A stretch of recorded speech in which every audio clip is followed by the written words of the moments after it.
К другим темам. Во время различных православных праздников верующие часто слышат звуки колоколов, но немногие задумываются над тем, кто в них бьет.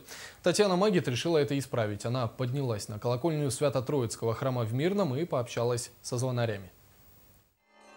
Во время Светлой недели каждый день перед и после божественной литургии по городу разносятся радостные звуки колоколов, словно вторя праздничному возгласу «Христос воскресен». Снизу прихожанам практически не видно, кто же там в златоглавой колокольне сотворяет эти чудесные звуки. Когда жители города Мирного слышат колокольный звон Свято-Троицкого храма, многие наверняка представляют, что звонят здесь солидные священники с окладистыми бородами в рясе. На самом деле звонари молодого города Мирного у нас тоже молодые.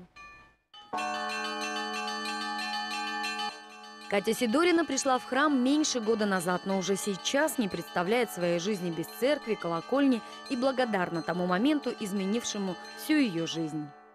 Я пришла на колокольню так же, как и в храм, благодаря своему другу Андрею. И когда я первый раз поднялась на колокольню, я этот день очень хорошо запомнила. Когда зазвучали колокола, я будто, в душе моей что-то перевернулось. И я прям сразу же желание изъявилось, что хочу звонить. Катя, в свою очередь, привела на колокольню Виктора. Он тоже в православный храм пришел всего год назад.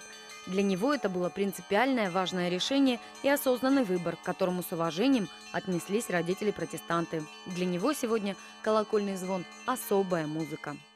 Я пришел звонари, когда пришел в храм. Буквально прошло пару месяцев.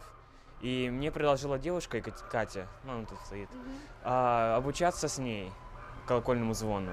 Но я согласился, мне очень понравилось. Как музыка, наверное, в какой-то степени.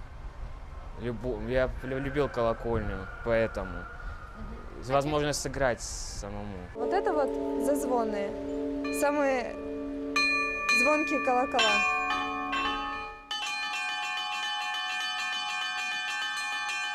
В эпоху глобального дефицита морально-нравственных ценностей эта современная тенденция радует как священников, так и самих юных прихожан. А для жителей города Мирного их выбор звучит как музыка, например, колокольного звона.